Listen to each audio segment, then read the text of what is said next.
Kwa sasa moja kwa moja tunamwalika Leonard Musikula aje kutupitisha kwenye dondoo mbalimbali na takwimu mbalimbali kuelekea kwenye mchezo wa Jumapili kati ya Yanga na Simba, mechi ambayo itachezwa katika uwanja wa New Amani Complex pale visiwani Zanzibar. Leonard, habari za asubuhi? Asante sana. Uko vizuri? Tuko poa. Habari za asubuhi, asante sana. Awali kwa jana jibu lake. Uko poa? Katoka na jibu lake alikotoka. Mambo yanakwenda vizuri? Yanakwenda vizuri. Mwamba wa juu. Leo kuna nini ambacho umetuandalia? Bado mambo yapo mengi. Unajua unapoelekea katika mchezo wa Simba na Yanga, dabi ya Kariakoo siku zote uwezi kuyamaliza mambo yote ambayo unaweza ukayachambua kwa kina, kuanzia kwenye historia zao, rekodi na takwimu mbalimbali. Na tunafahamu namna gani ambavyo mchezo unateka hisia za mashabiki wa soka barani Afrika. Ukanda wa UNAF kule Afrika Kaskazini wanajivunia uwepo wa dabi kuu mbili. Dabi ya Casablanca kule Morocco, Raja Casablanca na Wydad. Kuna dabi ya Cairo pale Zamalek na Al Ahly. Ukienda ukanda wa Sekafa huku wajivunia uwepo wa dabi kubwa kama hii, kwa maana ya dabi ya Kariakoo. Kwa hivyo unaona namna gani ambavyo hii ni mechi ambayo inachukua hisia kubwa sana, na pengine huenda mashabiki wa soka Afrika wanajaribu kuona mechi itakwenda kuisha vipi. Tutakumbuka juzi siku ya Jumanne wakati ulivyokuwa na Bakari Malima hapo na Dua Said. Nilikuwa na wakongwe wakongwe. Nilileta yale matukio ambayo yalichukua hisia tata sana, na mengine ya kuamuliwa kuwa mikwaju ya penalti, na watu wakajaribu kuzungumza maneno matatu baada ya mchezo. Lakini leo nina penalti tatu za mwisho. Kumbuka Simba na Yanga, dabi ya Kariakoo siku zote inapotokana pia kuna nafasi ya kupatikana penalti, basi inapatikana. Kwa hivyo leo wacha nikuletee matukio ya penalti ambayo yalizalishwa katika michezo iliyopita kwenye Simba na Yanga. Sawa.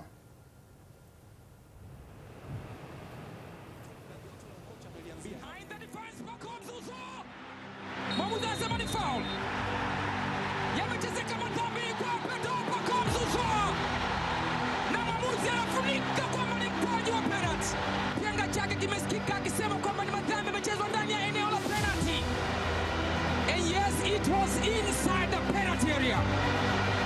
Pacome Zouzoua aliucheza mpira, lakini mwili wa Musa Kamara uka off tracks.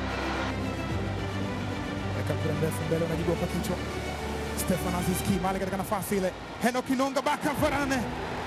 Na mwamuzi Ahmed Arajiga anafunika mkojo penalty. Ni madhambi yamefanyika ndani ya box ya finale. Ama ile tako kushindwa kufanikiwa. Ana spidi na nguvu ya kutosha, lakini lazidi uzoefu. Stefan Aziz Ki, mwamba wa Gadugu. Stefan anasema ni mkwaju wa penalty. Tazama ilivyokuwa ndani ya penalty area, ana commit foul, referee anasema ni penalty. Hakika farasi wa vita Stefan Aziz ndani ya box, akaulinda mpira upande wake wa kushoto, akamwachia Hussein Kazi miguu yake. Kimewaka! Haikwepeki. Burudani. Hakika kimewaka, na ni matukio ambayo yalikuwa na hisia mseto sana. Leonard Musikula yuko hapa ambaye ametuandalia matukio hayo, na pasi na shaka atakuwa na cha kutuambia. Leonard, hakika katika nyakati za hivi karibuni tumeshuhudia penalti tatu za hivi karibuni kwenye michezo ya Simba na Yanga, na wananchi wakinufaika na mikwaju ya penalti. Tutakumbuka zaidi katika mchezo uliopita ambao uliamuliwa na jopo la waamuzi kutokea nje ya mipaka ya Tanzania. Pengine Michael Yera na unaona dabi hii penalti ikipatikana. Sasa penalti sio kitu ambacho nakitegemea kwenye mechi. Lakini ukijaribu kuangalia kwenye mfululizo wa matukio ambayo yametokea hapa, unaona Yanga amenufaika zaidi na matukio ya mikwaju ya penalti kwenye mechi za dabi, na ni matukio tofauti ambayo yametokea. Kuna tukio la tackling ya Henok Inonga baka ambayo mahesabu yalikosea kwenye lile tukio. Aliukosa mpira akampata mchezaji wa Yanga Maxi, ikawa penalti. Lakini kuna tukio ambalo linamhusisha mlinda mlango wa Simba Kamara. Timing yake ya kwenda kukutana na Pacome Zouzoua na kuwahi mpira ikawa imechelewa, akampata Pacome akaukosa mpira. Lakini tukio la Hussein Kazi lilikuwa na utofauti kidogo, kwa sababu ni kama Aziz Ki ile alikuwa anaitaka penati, yani ile ndo nasema mshambuliaji ambaye au mchezaji ambaye ni elite kwenye tukio kama lile, ukifika kwenye box unakuwa boss. Yani wewe pale ndo mtawala kwamba huu mpira si ninao. Cha kuzingatia tu ni kwamba unaweka mpira katikati yako na mpinzani. Yani unakaa katikati ya mpira na mpinzani. Ndicho ambacho alikifanya. Mpira mbele, yeye yupo katikati. Hussein Kazi anakuja, anautafuta mpira, anaukosa, anampata yeye. Leila Mkulu, kwenye Simba na Yanga dabi ya Kariakoo kuanzia msimu mwaka 2020-21 hadi msimu mwaka 2024-25 zimeshuhudiwa penalti 3 tu zikipatikana kwenye dakika 90 za mchezo. Ukilinganisha ama ukitazama kiwango cha nidhamu katika timu hizi mbili msimu huu kwenye ligi kuu, unaona kuna namna yoyote ambayo timu moja inaweza ikapunguka nidhamu labda ikasababisha mikojo ya penalti? Mimi nitaungana na coach Yera. Unajua kudetermine swala la penalti kiwanjani ni ngumu sana kwa sababu penalti ni error ya kiwanja. Ni sheria namba 12 ya mchezo wa soka, wanasema foul and misconduct, ambapo wanasema ni kosa ambalo linatokea ndani ya box ambayo ni direct free kick. Inapokuwa ndani ya box inakuwa ni tuta. Kwa kuitabiri kwamba inawezekana ikawa tuta pase ni ngumu kwa sababu ni matukio machache sana ambayo yanasababisha penalty. Unajua ni mengi sana ila kutokea katika kiwanja ni mara chache sana. Unajua penalty sio tu mtu anaweza akafanywa foul. Yaani watu wasiokijua kwamba kama kwa mfano refa amekuona umemtemea mwenzio mate kiwanjani ndani ya box. Hiyo ni deliberate mistake ndani ya box. Kwa hiyo ni vitu ambavyo vinatokea au umempiga mtu kofi ndani ya box. Kwa hiyo inawezekana tension ndio kitu ambacho kinatokea, ila kwa namna ambavyo kuna matukio ambayo yalitokea hizi ni penalty ambazo zimetolewa.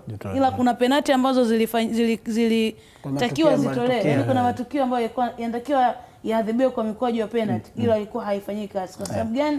That's the meaning of derby. Unajua kuna wakati mwingine ili derby itwe derby, kuna wakati mwingine hata mwamuzi na yeye mwenyewe anakuwa na tension. Kuna siku moja niliwahi kuongea na mwamuzi mmoja ambaye tunakaa jirani Mbagala.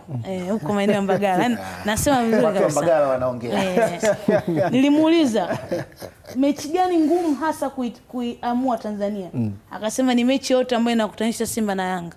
Anasema hadi sisi waamuzi inawezekana watulali usiku wa hiyo mechi. Yaani kila muda unaangalia saa yako. Hakuja kucha. Sasa ni mechi ambayo napigiwa simu hadi na marafiki zangu wa hizo timu. Yaani Leonardo kwa mfano ni shabiki wa Simba, anakuambia oya kesho wanacheza mechi yetu, ole wako. Yaani hivyo ni simu zinakuwa ni nyingi.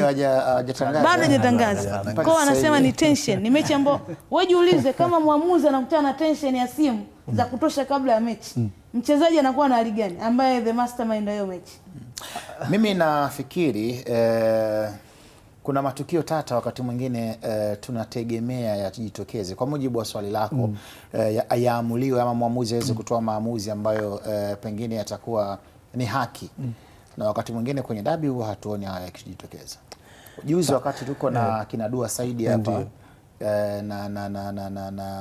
na Jembe Ulaya, kuna matukio ambao wao walikuwa wakiyatazama, walikuwa hata mimi na wewe sasa hivi tukirejea unaona kuna matukio kadhaa. Kibu Dennis alikuwa anafanywa madhambi kwenye eneo la penalty area, lakini waamuzi walikuwa mwamuzi wa mchezo ule hakuamua. Kwa hiyo wakati mwingine pia sijui tuseme ni utashi, mwamuzi ameamkaje kwenye hiyo siku. Na wakati mwingine paka inafikia wakati hii michezo ya dabi sio Tanzania tu. Unakumbuka wewe hata UNAF kule kwenye moja ya dabi yao wakati mwingine huwa hazichezwi hata kwenye nchi yao.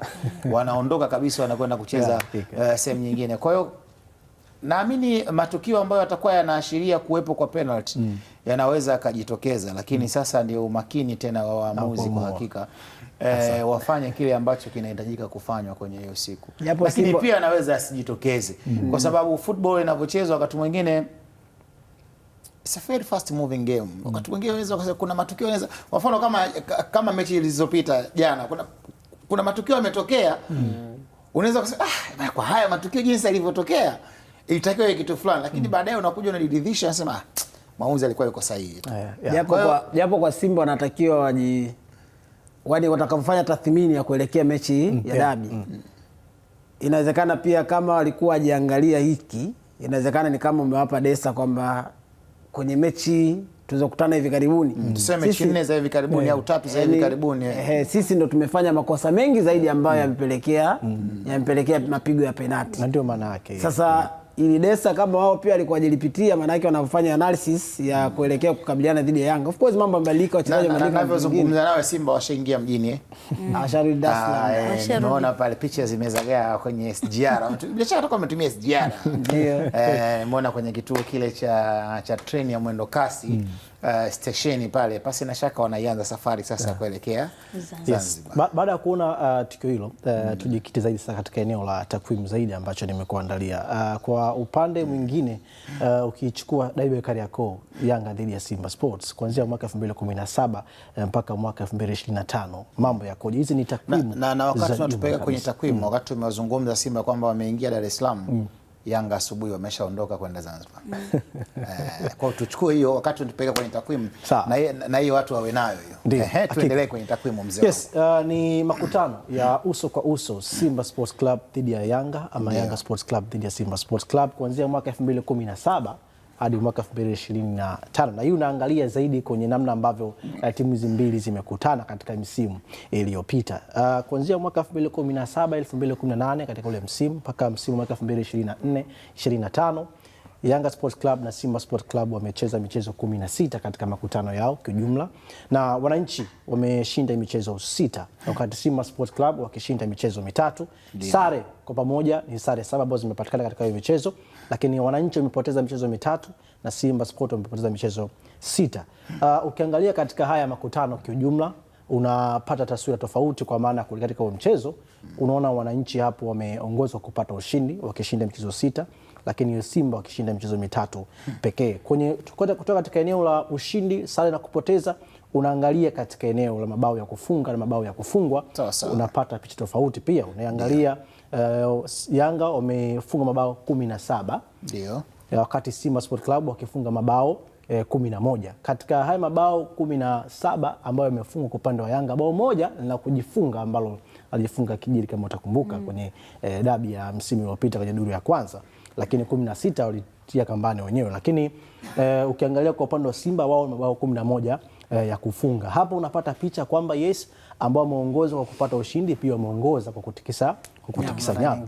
Lakini pia unaangalia katika eneo zaidi, baada ya kuangalia katika eneo la kushambulia, unagusa pia hii mechi katika eneo la kujilinda zaidi.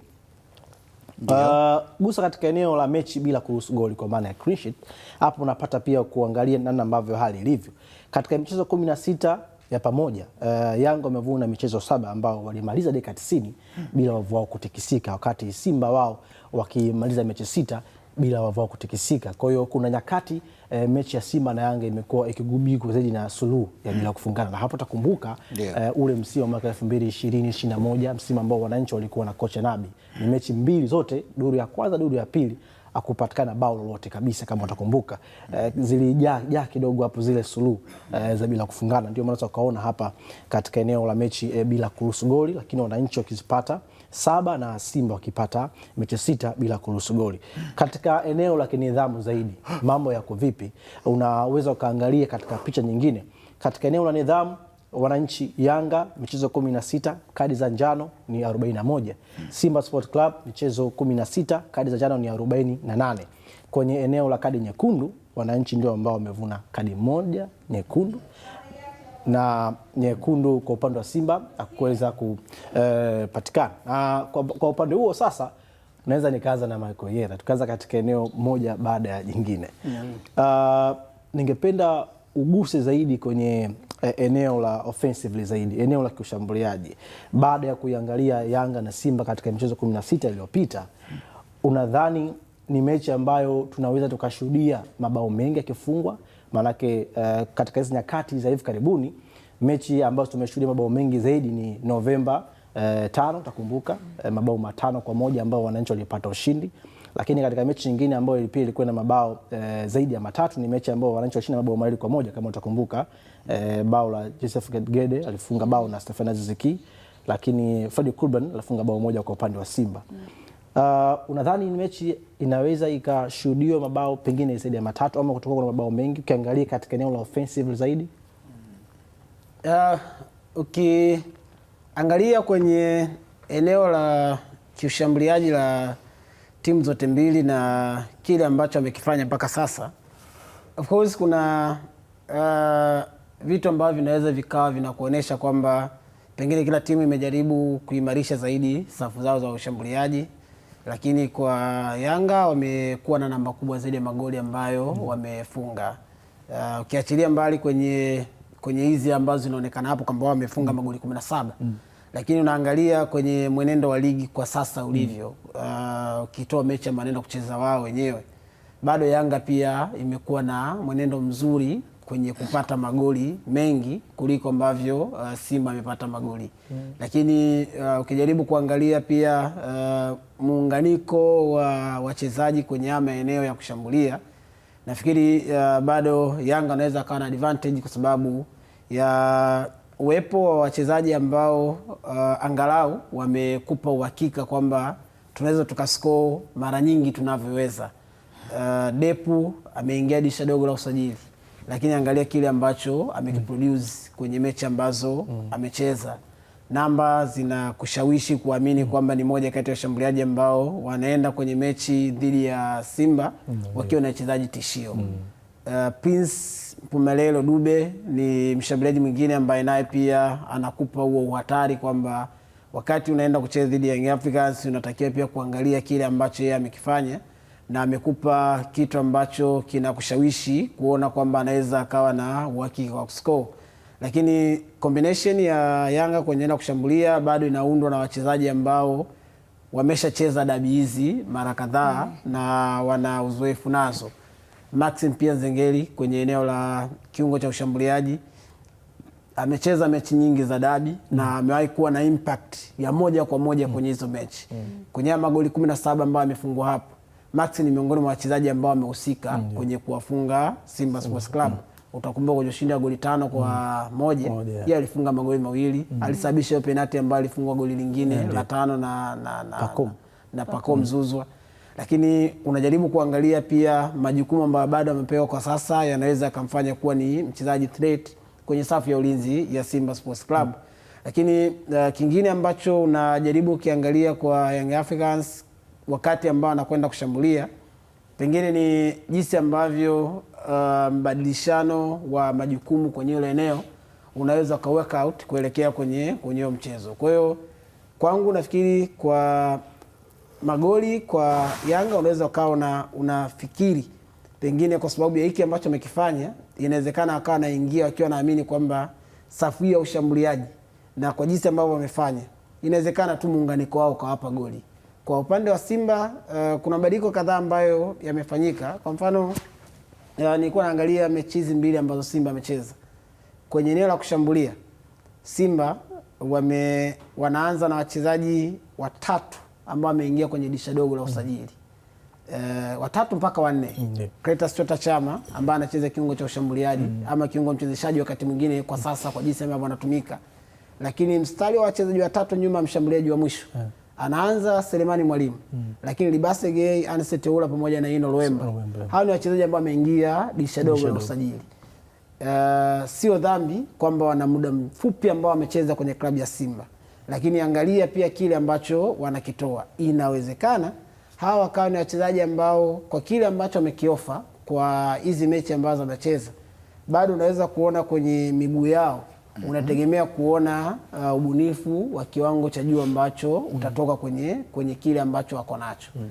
Issue ambayo inabakia kwa upande wa Simba ni jinsi gani ambavyo huo ubunifu na technicality ambao wachezaji ambao tumewataja wako nao wanawezaje kufanya sasa kuwa na uhatari kwa wapinzani dhidi ya timu ambayo kwenye safu ya ulinzi imeonekana kuwa na ulinzi ambao ni imara kwa maana ya. Ndio hapo ambako nataka pia kumuuliza Lilian Mkulu kwenye eneo ambavyo tumetazama, amezungumza vyema katika eneo la kushambulia.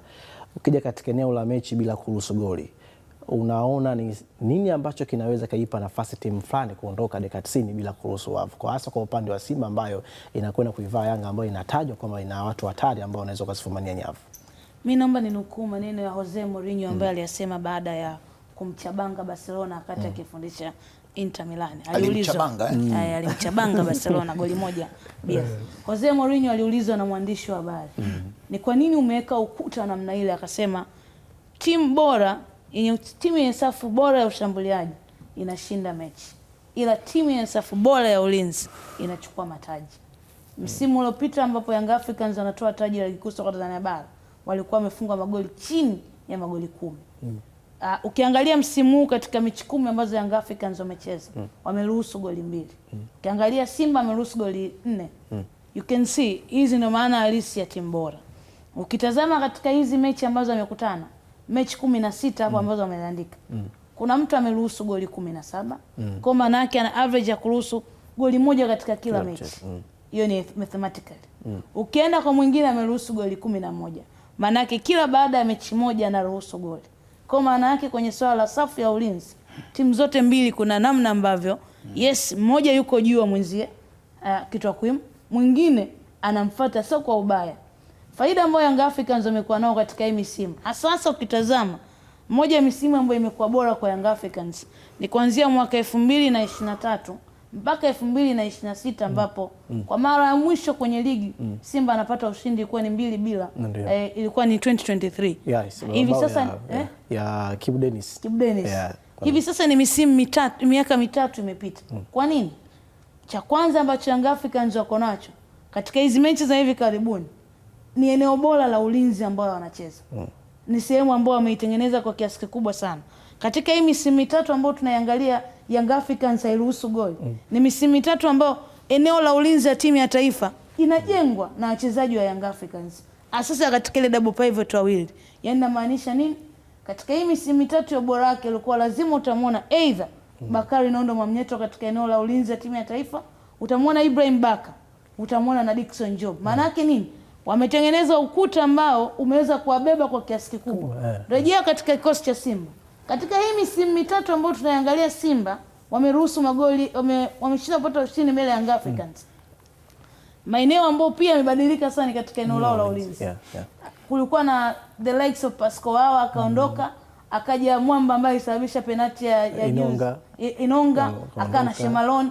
This time around katika dabi Young Africans wakiendelea kuwa na ukuta ule, Simba wanakuja na ukuta mpya ambapo ni Deruk na Traore.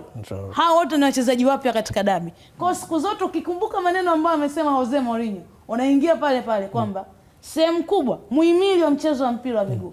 Naenda tena kunukuu maneno ya Diego Simeone, kocha wa Atletico Madrid. Aliulizwa siku moja, kwa nini timu yako inacheza sana defensive football? Alichokijibu, hakuna tactic ngumu duniani kama kujilinda. Akaulizwa kwa nini, akasema ni sehemu ambayo unamruhusu mpinzani kukuona mara nyingi. Kwa kama huna sana bora ya kujilinda, manake mpinzani analiona lango lako.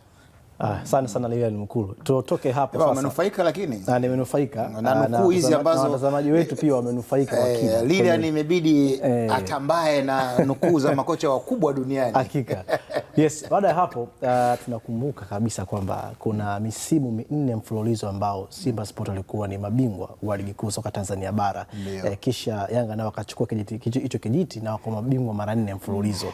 Nataka turudi kwenye picha hiyo. Kwenye wakati Simba ndo vinara zaidi wa ligi kuu, mechi ya Simba na Yanga mambo yalikuwa vipi? Hasa kuanzia mwaka 2017 mpaka wanafikia 2020 ile wamekuwa mabingwa mara 4. Dabi Kariakoo walikuwa wanapata matokeo gani? Ama matokeo yalikuwaje wakati Simba walikuwa ni majabali wa ligi kuu? Tuangalie kwenye mechi sasa tuweze kuona kuanzia mwaka 2017 tuweze kuona. Unaweza kuona katika hii listi hapa misimu 1, 2, 3, 4 ni misimu 4 ambayo Simba Sport walikuwa ni mabingwa wa ligi kuu ya NBC Premier League.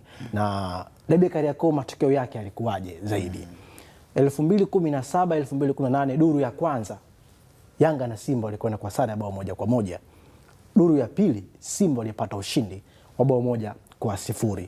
Kwa katika huu msimu wa 2017 2018 katika Dabi ya Kariakoo Simba walivuna alama 4. Msimu uliofuata 2018 2019 katika duru ya kwanza mchezo huo, mechi ya kwanza ilikwenda kwa suluhu ya bila kufungana.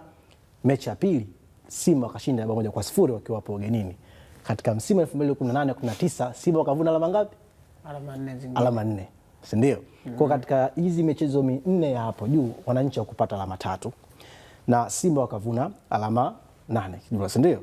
Katika kizi hapo juu 2019-2020 sasa msimu wa tatu Simba wanachukua tena NBC Premier League.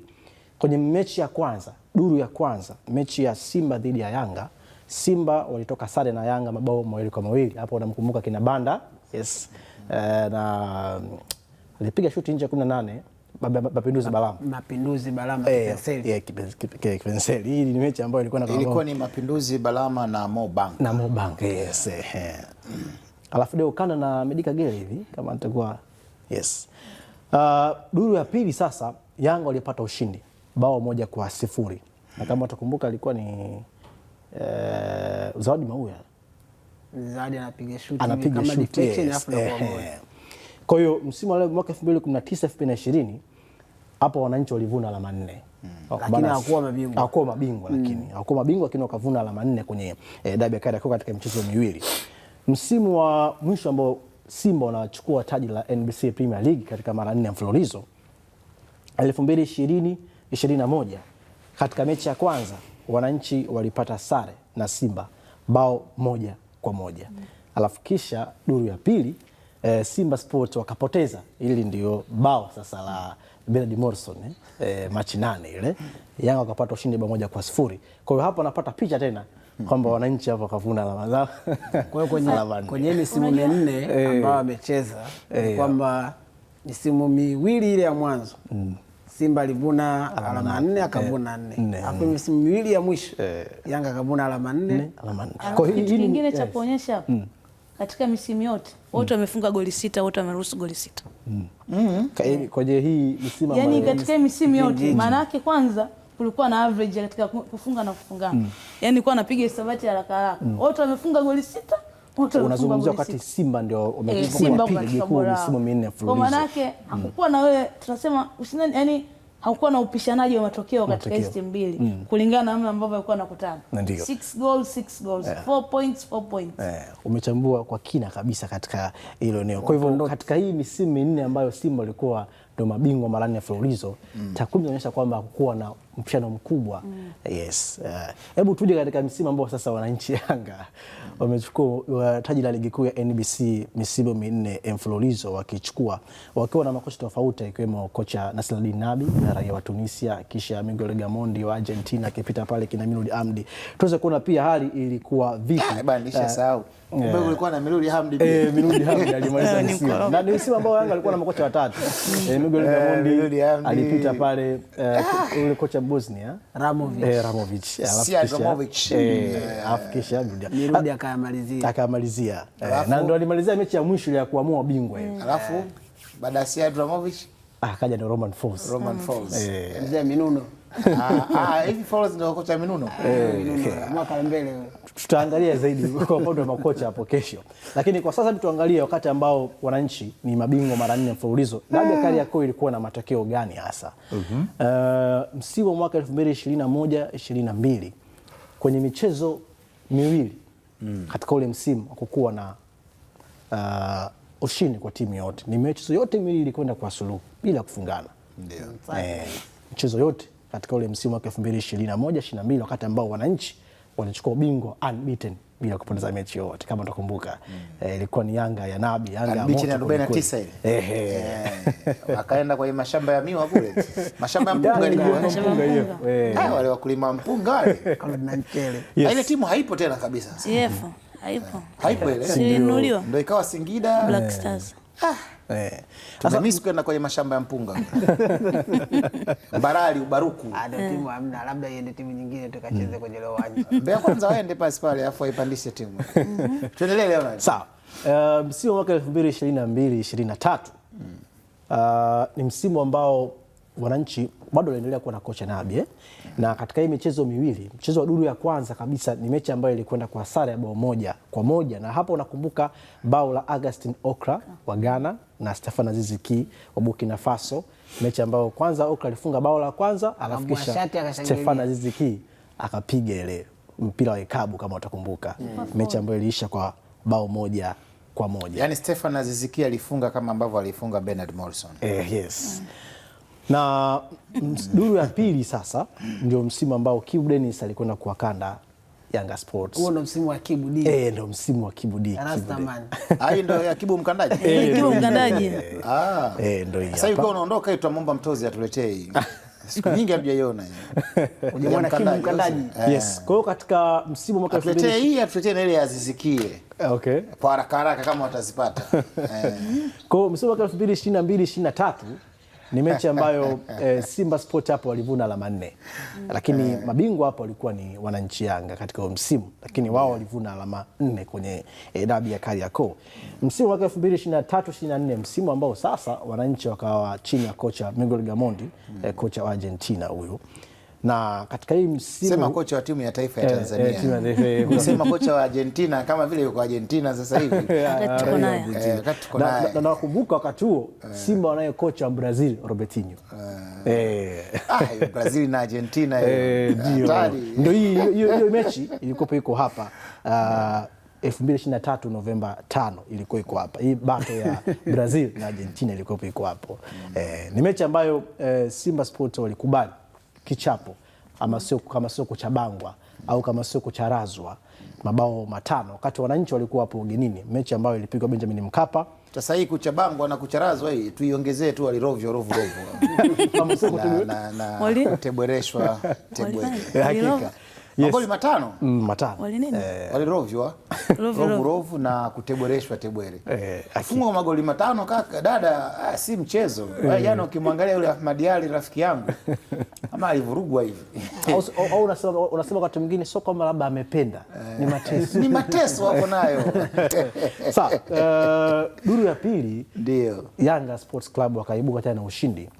Mabao 2-1. Wakati huu sasa kocha wa sasa wa Tanzania Miguel Gamondi baada ya kumfumua Robertinho Brazil, akaja kocha Margeria Benchika Abdulhaq naye akafumuliwa mabao 2-1 hapo na Yanga akapata ushindi. Kwa hiyo ina maana hapa wananchi wakavuna alama 6 katika ule msimu wa 2023-24. Msimu wa mwisho kwa maana msimu mwaka jana sasa 2024-2025 wananchi walianza kwa kishindo kweli kweli, wakati ambao mechi hii ni kama vile Kevin Kijili alikuwa ni daraja ama alikuwa ni escaping boat ya wananchi, akajifunga goli na wananchi wakapata alama 3 ambazo walipata ushindi 1-0, bao la kujifunga hili la Kevin Kijili. Alafu mwishoni mwa msimu sasa mechi ambayo ilikuwa inakwenda kuamua nani ambaye anachukua ndoo ile, ni mechi ambayo ilikuwa ina hisia kubwa sana kama ukishinda unakuwa bingwa. Wakati hii ni mechi ambayo wananchi sare kwao inawapa taji, ushindi pia inawapa taji. Simba ilikuwa labidi wapate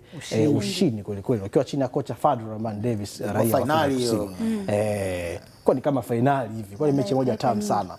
So, hii ni mechi ambayo ilikuwa ni finali. So kama ni finali baada ya dakika nyingi. Hapo yani ilikuwa hatari. Kuna mtu anataka hatuchezi mbili. Hatuchezi ilikuwa 2 hapa. Hii ni mechi ambayo sasa hii ilikuwa na taarifa kwa umma nyingi sana. Kila mmoja anazitoa tu kama njugu yani. Kiamka anatoa. Hiyo mechi watu wengi sana hiyo ili na iliondoka na watu. Kwa mujibu wa hizo mechi ambazo zilikuwa hatuchezi. Kwa mujibu wa saiba wetu ambaye jana tulikuwa naye hapa Fortunatus Kasomfi, anasema ni mechi ambayo kwa hakika ilitikisa Afrika nzima. Yeye akitolea mfano pale Afrika Kusini Johannesburg, alikuwa anasema nchi kama iliingia doa hivi kuto kuchezwa kwa hizo mechi. Kwa hiyo akatoa usia wake jana, akasema jamani, tunawaomba chonde hii mechi imepelekwa Zanzibar na ichezwe. Mechi ambayo wananchi walibuka na ushindi mabao 2-0, bao la Pacome Zouzoua na kijana wetu Clement Mzize akifunga bao nzuri sana, alipokea pasi nzuri outer pass, bao kata ya Pacome Zouzoua, alafu tukasema a man in the space, a ball on the net, clinical finishing nzuri sana. Kwa hiyo katika hii msimu enjoy. Tuambie, unajua anasema a man in the space, the ball on the space, the ball on the net. Clinical finishing. Yani mtu alikuwa amekaa kwenye nafasi, mpira ukawekwa kwenye nafasi, ukatupiwa moja kwa moja kwenye kama. Unajua na clinical finishing. Unasikia Michael? Michael. Mbinga hawezi kujua vitu vya namna hiyo. Mimi naomba nimtetee. Nashukuru. Leonard Mskola. Natetewa sisi wa haya. Lugha yetu pendwa ni Kiingereza. Tumeenda huko tena. Tuendelee kwenye takwimu. Tulia kwanza. Kwa katika misimu minne ambayo wananchi wamekuwa. Wewe leo unanikoja bwana. Unakimbilia wapi bwana? Kimbilie huko. Tulia, atakwenda. Wapi? Kwa nini wa? Wahaya. Yaani unajua Mhaya aweza akaongea Kiswahili bila kuchanganya Kiingereza. Anakuambia you know, hujaniona jana. Kwa hiyo anachokifanya ni uendelezo tu. Utavaliwa. Mimi nilikuwa sijui kumbe leo na dinaye ni Mhaya. Angekopa beautiful Wakanyigo angesema. Tuendelee kidogo. Au sio na swali, tunao muda wa kutosha. Tunao muda wa kutosha. Ndio, tuendelee. Tubele tunamwambia. Chekeza mpaka nyumbani wao wananifahamu kama Kaizerege. Ndio jina lao wananifahamu kule nyumbani. Sasa wapi? Nyumbani kule. Kaizerege ndio jina la nyumbani. Kaizerege. Yaani amekuja vizuri. Sasa tukimalizia hapa kwenye hii mwamba wa juu kule nyumbani hawajui kabisa. Wanafahamu. Pia wanafahamu. Ndio, wanafahamu. Sasa tuamana kabisa. Tuko na Wahaya wawili. Tuendelee.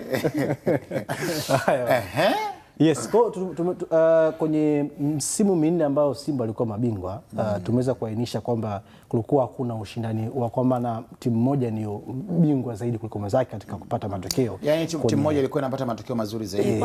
Yaani walikuwa katika mzani sawa hata katika eneo la mabao ya kufunga pia. Lakini wakati ambao wananchi wamechukua taji la ligi kuu la NBC misimu minne mfululizo, hapa kuna picha tofauti. Unaweza ukaangalia tu kwa hesabu za haraka msimu ambao hakukuwa na ushindi zaidi kwa kila timu ni huu msimu wa kwanza kabisa 2021-22. Lakini katika misimu miwili iliyopita umeona wananchi wameshinda nyumbani na ugenini, kwamba wamempiga Simba back to back. Umeona hii msimu 2023-24 wakiifunga Simba nyumbani na ugenini. Msimu wa mwaka jana pia wakaifunga Simba nyumbani na ugenini. Msimu ambao Simba walibuka na alama 3 muhimu ilikuwa ni mechi moja tu ya 2022-23 ambao walifunga Yanga mabao 2-0. Yanga ambayo ilikuwa na finali kwa mashirikisho kama utakumbuka. Kwa hiyo unaweza kupata picha kwamba hapa aliyekwenda kutawala zaidi dabi Kariakoo kwa mujibu wa rekodi na takwimu hapa basi ni wananchi Yanga ambao wamefanikiwa kuifunga Simba kwenye misimu miwili mfululizo nyumbani na ugenini. Kwa hiyo ni rekodi ya miaka minne mtawalia, si ndio? Katika rekodi ya misimu minne ya maana wasio katunukuu vibaya, maana sisi ndio chanzo cha habari kwa sasa. Wengi habari zao zinaanzia hapa kabla ya kusambaa na kutandawa ulimwenguni kote. Kuiweka sawa sawa ni kwamba kwa misimu minne ya hivi karibuni Yanga ndio ambao wamekuwa na matokeo mazuri zaidi wanapocheza na Simba. Hayo imekaa sawa sawa. Hakika. Na ndicho ambacho pia nimejaribu kuwaletea hapa ili uweze kuipata hiyo picha. Uone jinsi ambavyo mechi hii huenda ikawa ni mechi mpya kabisa zaidi kwa sababu kila mmoja akitamani kuamka usingizini, kama alikuwa amelala au kama mwingine alikuwa anaendelea kutembea basi aweze kuongeza kasi, na ndicho ambacho kinafanya mechi kuwa ni mechi yenye kasi na yenye mvuto mkubwa, na natarajia kuona itakuwa ni mechi moja ambayo ina nguvu kubwa. Ukiangalia Simba Sport wameutumia ule uwanja vizuri. Tukumbuka kwenye nusu finali dhidi ya Stellenbosch iliwapeleka finali ule uwanja. Yes. Kwa hiyo unapata picha kwamba ni mechi ambayo uwezo kusema labda pengine fulani ndio kwake ndio nyumbani zaidi kule. Na jana juzi tuliweza kuona takwimu za Simba na Yanga kule visiwani Zanzibar jinsi ambavyo mambo yalivyo. Kwa hiyo ni mwendelezo wa kile ambacho pengine mechi hii inakwenda kuchukua kasi. Lakini jambo lingine la kuliangalia ni namna ambavyo dabi ya Kariakoo inakwenda kuunganisha bara zima la Afrika hasa katika zile kanda tofauti. Ukiangalia kwa upande wa Simba unaweza ukawashangaa wanaanza nyota wengi wa kigeni katika ule mchezo. Ukiangalia hata kuanzia katika eneo la goalkeeping, naweza kusema goalkeeper Nigeria ule. Ukija katika eneo la mabeki wale wawili wa kati. Yule goalkeeper ni wa Nigeria au ni Niger? Yes, Niger. Niger. Unaweza ukaangalia katika eneo la kiunga ukabaji, anaweza kaanza Sami Kante na Bikamara. Yaani kija juu kule, yani unapata picha kwamba ni mechi ambayo inaunganisha mataifa mengi katika mechi moja, na ndio maana inaongeza hisia zaidi. Ukienda kwenye kikosi cha wananchi kwenye eneo la mwisho, Depu, Angola, Dube, Zimbabwe, ukija huku Alan Okello nampata kutoka Uganda, ukija kina Maxi Pezengeli DR Congo, kina Juki Abuya Kenya, wakiamua kuanzisha bunduki zao za kigeni pale unaweza kuziona kama zilivyo. Kwa hiyo huwezi kuondoka kama hujasema Diarra. Diarra, yes, Diarra. Na huyu tutamzungumza zaidi kesho sababu ni miongoni mwa silaha kubwa sana ya wananchi. Nitakwambia kwa nini. Uende umeangalia katika eneo la mabao ya kufunga tu. Ila moja kati ya silaha kubwa sana ya wananchi ni Djigui Diarra. Hasa na moja hapo nitakukumbusha zaidi katika hii mechi ya mabao 5-1 ambao wananchi walipata ushindi. Kama sio Djigui Diarra ndiye ambaye alijaribu kwa wafanya Yanga wabaki mchezoni kama sio kufanya zile save zake za maana, pamoja na hii mechi ya 1-0 ambao wananchi walipata ushindi wakiwa hapo ugenini. Kwa hiyo ni moja wapo ya silaha kubwa nyota kutokea nchini Mali. Kwa kesho atakuwa Diarra. Kesho tuna mambo mengi kuangalia ikiwemo na Djigui Diarra. Kesho. Ni kati ya mambo ambayo tutazungumzia kesho. Diarra yumo. Anauliza ni kesho. Lakini kwa kesho mtu aendelee kuangalia viwanjani ama subirie viwanjani. Kesho kasema? Inshallah. Na wewe utakuepo kesho. Atakuwa Mangasore. Atakuwa Mangasore. Mimi nitakuwa zangu kule. Nakushukuru sana Leonard Mwesikula. Basi na shaka tumehitimisha vizuri sana. Ndio. Bana, Leonard Mwesikula huyo akitupitisha kwenye takwimu mbalimbali zinazohusiana na mchezo wa watani wa jadi kati ya Yanga na Simba, mechi ambayo inachezwa Jumapili katika uwanja wa New Amani Complex na Madam Matilda Haule. Jamani, habari za asubuhi. Nzuri bwana, hujambo bwana? Sijambo, shikamoo mzee wangu. Marhaba, hujambo bwana? Mimi sijambo. Namshukuru Mungu. Na wewe hujambo lakini? Namshukuru Mungu ameniwezesha kuja hapa kukutana na wewe leo. Uko sawa sawa? Niko bien. Karibu sana kwenye studio zetu za Azam TV. Asante. Madam Matilda, habari za asubuhi? Nzuri, habari za kazi? Alhamdulillah, uko vyema? Niko vyema. Karibuni sana kwenye studio zetu za Azam TV. Asante sana. Hii sio mara ya kwanza kufika hapa Ni mara yangu ya kwanza. Wewe ni mara yako ya kwanza. Ndiyo. Na mzee wangu hapa? Mara ya pili. Hii ni mara ya pili. Nakuwa mwenyeji sasa hivi. Sawa sawa. Wanaotufuatilia kwa sasa mahali kokote pale ambapo wapo wangetaka kufahamu pengine leo upo hapa katibu mkuu, pengine ujio wenu kwenye studio za Azam TV. Karibuni sana, mtuambie. Asante sana ndugu mtangazaji. Ndio. Sisi ujio wetu leo kwenye kipindi hiki ndio ni kuja kuhamasisha wanawake kwa ajili ya maadhimisho ya siku ya wanawake duniani. Sawa sawa. Sisi kama chama cha michezo ya jadi Tanzania ndio tunacho idara ya wanawake na maendeleo ndio ambayo huwa inashiriki maadhimisho ya siku ya wanawake duniani. Ndio. Kwa hiyo tutakuwa na banda la michezo ya jadi mbalimbali ambayo wanawake wanatakiwa kuja kujifunza. Ndiyo. Wale wasiojifunza kabisa, wasiojua na wale wanaoweza kucheza waje kucheza kama burudani na baadaye kutokuwa na mashindano ya baadhi ya michezo. Ndio. Yeah. Na mashindano haya yanafanyika wapi na yanafanyika lini? Haya mashindano yatafanyika kwa ushirikiano wa kamati ya maandalizi ya maadhimisho ya siku ya wanawake duniani na kamati ya michezo ya kamati ya michezo ya wilaya ya Ubungo ambayo wilaya ya Ubungo ndio wenyeji kwa mwaka huu wa mkoa wa Dar es Salaam. Ndio. Kwa hiyo huyu mama hapa ni makamu mwenyekiti wa chama cha michezo ya jadi wilaya ya Ubungo, ambaye amewakilisha kamati yake ya kamati ya michezo ya Ubungo kwamba anawahimiza wanawake wenzake wa Ubungo, wa Dar es Salaam na wa Tanzania watakao tembelea katika siku zile za maadhimisho ambayo yataanza tarehe 1 mpaka tarehe 8 ndio mwisho. Yeah. Sawa sawa. Madam Matilda Haule ambaye ni makamu mwenyekiti umesema. Ndio. Kwa nafasi yako sasa utuambie, pengine watu wanasikia michezo ya jadi lakini wengine mpaka sasa hivi bado hawajaanza kufahamu. Tunapozungumza michezo ya jadi tunakusudia michezo ya namna gani? Tunapozungumzia michezo ya jadi ni michezo ambayo ipo ni mingi. Lakini tunaweza kuainisha hapa ni kwamba kuna mdako, kuna rede, kuna kuvutana kamba. Kwa upande wa kina mama hao. Kuna kusuka ukili, kuna kukuna nazi. Ndiyo. Kuna michezo mingi yani ambayo yani itasaidia pia. Kwanza michezo hii pia ni mazoezi kwao pia. Sawa sawa. Kwa sababu unapofanya vitu kama hivyo ni kwamba vinakuweka mwili wako unakuwa vizuri. Kwa hiyo mimi nawakaribisha hawa mama ni kwamba wasijisikie vibaya. Wakifika pale wanapata burudani. Na sio burudani tu, tumeandaa vitu vingi. Tutakuwa pale kwenye vile viwanja. Tunatamani kwenye banda letu hapa Mburahati Barafu. Barafu. Kwa hiyo mimi nawakaribisha wanawake sio hapa Dar es Salaam tu, hata kutoka mikoani. Waje pale Mburahati Barafu kuanzia tarehe 1 mpaka tarehe 8 siku ya mwanamke Tanzania duniani. Ni kwamba tutapata pale burudani, tufanye hii michezo ili tuitangaze hii michezo, kwa sababu ukicheza rede unajiweka uko vizuri. Kucheza rede, kuvuta kamba, kuruka kamba, kuvutana ile tuangalie, kuruka kwenye gunia, kukimbiza kuku, yani tunataka kuangalia afya yako kwanza imekaaje.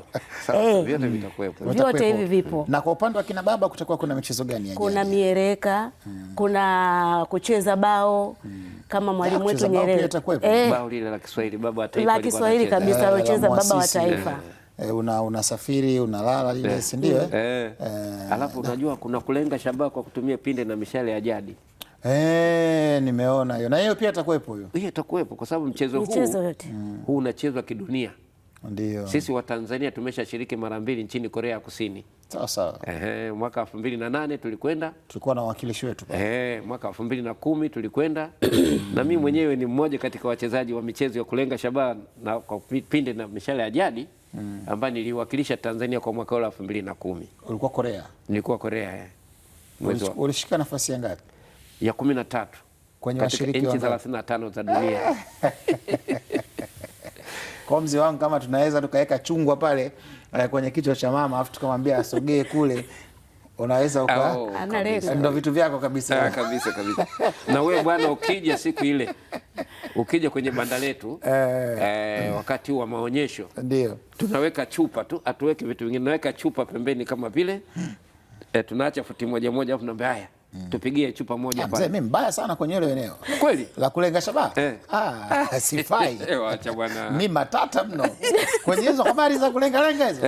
Mimi mlengaji mzuri tu. Basi karibu sana tuendeleze michezo hii. Ndio. Na hususan mchezo wa kulenga shabaha na mchezo wa bao na michezo mingine. Draft vipi? Itakuwepo draft? Draft ni moja ya michezo lakini draft kimsingi inaonekana ni mchezo ambao umeletwa na wazungu. Na wazungu waliuleta huu baada ya kuona ili bao linachezwa. Wakaona unajua walipokuja wazungu kututawala walihakikisha kwamba michezo yote ya jadi wanaififisha. Michezo yenye asili asili yetu wanaififisha, wanaleta ya kwao. Ndio maana unakuta kwamba kama rede ni sawa na netiboli. Kuna hii ya kulenga shabaha, wenzetu ndio wakatuletea bunduki. Kuna sisi tunalenga mpaka na manati. Sawa. Manati itakuwepo? Manati ipo. Kuna ile wanaita kombeo ile zamani ile mashambani tunavyokuwa tunalima, inasukwa na ukili. Kule Mafia naona wanaita kombeo ile. Inasukwa na ukili, alafu katikati kuna kisehemu cha kuweka hivi, unaweka jiwe au udongo, unafukuzia ndege. Hii mwe kufikiria hiyo na yenyewe pia.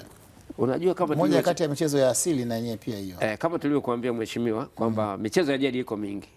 Kwa sasa hivi tumeiandaa 16 for the first. Sasa hebu tuainishe sasa hii michezo 16 ambayo mmeiandaa. Wa kwanza bao la Kiswahili. Ndio. La pili mieleka ya jadi. Ndio. 3 mdako. Huwa kina mama wanawekea mawe 12, wanatoa moja alafu wakimaliza wanatoa 1, 2, 3 mpaka wanafika kuweka yote 12.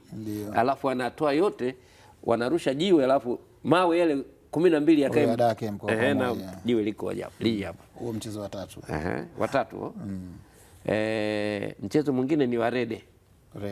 Kuna rede hii tunaita rede mtukati. Lakini kuna rede nyingine ni ya kujaza chupa mchanga. Sasa hii kuna rede na nage. Unguja wanaita nage ile kujaza mchanga kwenye chupa ile. Ndio hiyo nage. Tofauti majina tu. Tofauti ni majina tu, lakini mchezo ni ile. Unaona? Hata utakuta kwamba kuna michezo mingine majina kwa Tanzania bara yanatamkwa vingine, ukienda visiwani yanatamkwa vingine. Kwa mfano wewe umeniambia kombeo. Kombeo unaifahamu. Ndio. Sasa kama kombeo unaifahamu, basi nitakuomba uje ofisini kwangu. Mimi ni mtafiti wa michezo mmoja hapo na ndio mkufunzi wa michezo ile. Uje ofisini tuzungumze.